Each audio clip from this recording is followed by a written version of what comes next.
make is, yes, they've done, on the whole, on balance, a reasonable job, but they could have done better. Then, back to your other question, would the opposition, if they got into power, be able to do better? That is, of course, not to be seen. But, we have to go on the basis of their record, their performance. And naturally, they have no experience.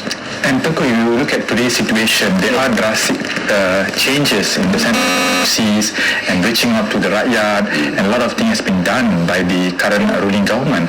So, what kind of extra changes do you think that the opposition can bring if you see the current government is actually reaching out to the people and they fulfill the need of the people? I can't disagree with you there because, I have watched as an objective Malaysian that what the government is doing, they're heading in the right direction. They're putting in place transformation programs, which will bring about the sort of change that we have been yearning for, that we've been fighting for. Which means the government is in the right track. The government is on the right track. And there are things which perhaps could be done better. And I am sure, they are listening, and I'm sure they have people who are now saying perhaps a little, twitching here and a little adjusting there, would perhaps make the whole thing better.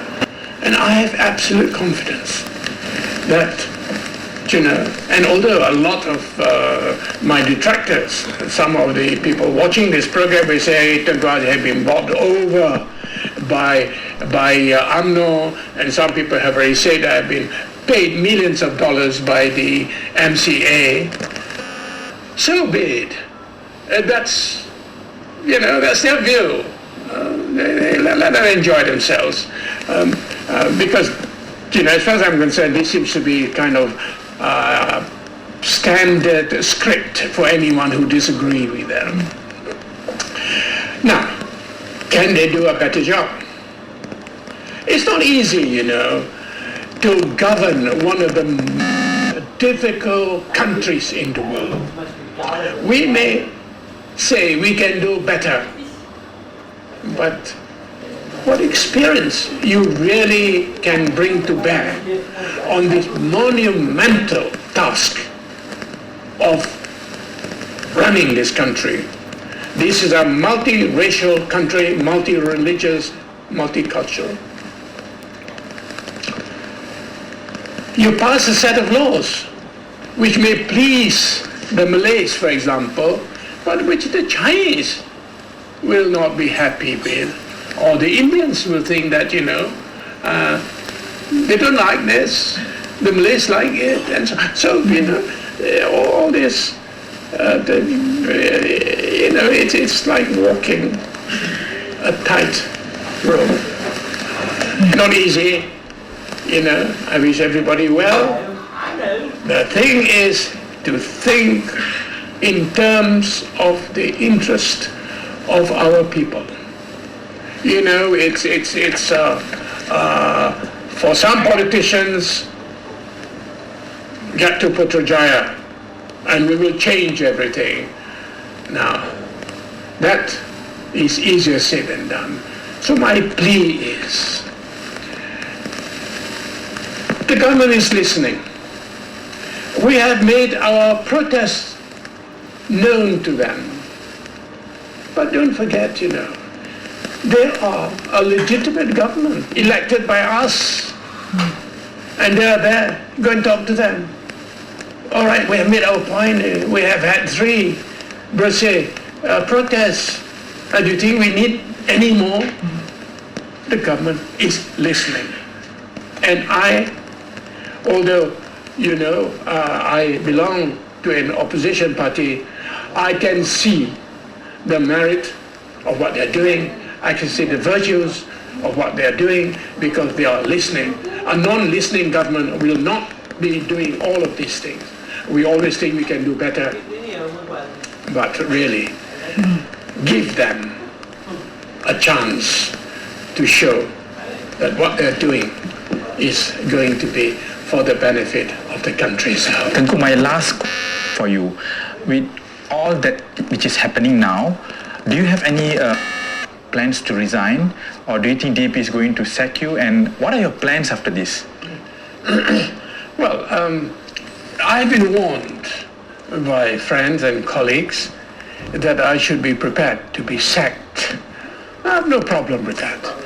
But so far there has been no indication from the top leadership that this would be my fate. You ask me, will I resign? Well, I think, the time has come for me to take a hard, very serious look at my own position within the party culture, the party system.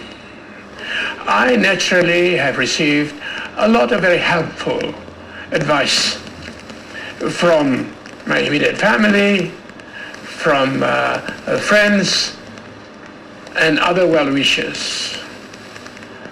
And I think based on what they have said, and given the very deep chasm, very wide differences now,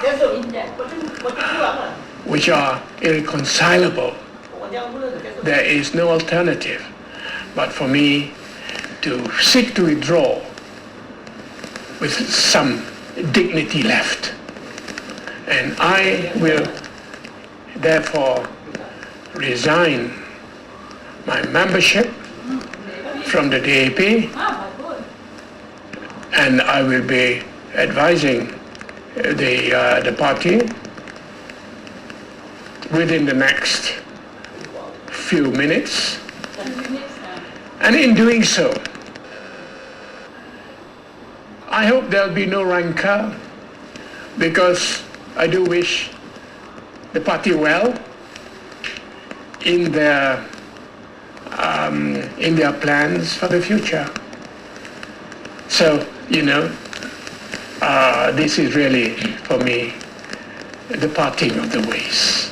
What are your personal plans? My personal plans, I don't have any great ambitions.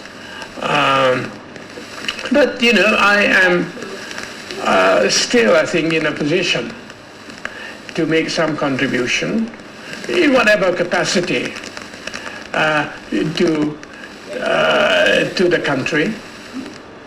And I hope in the next few remaining years of my life, I'll be able to do just that. Thank you. Engku Aziz, you may be the last ideally standing in Malaysia, but you're a good man.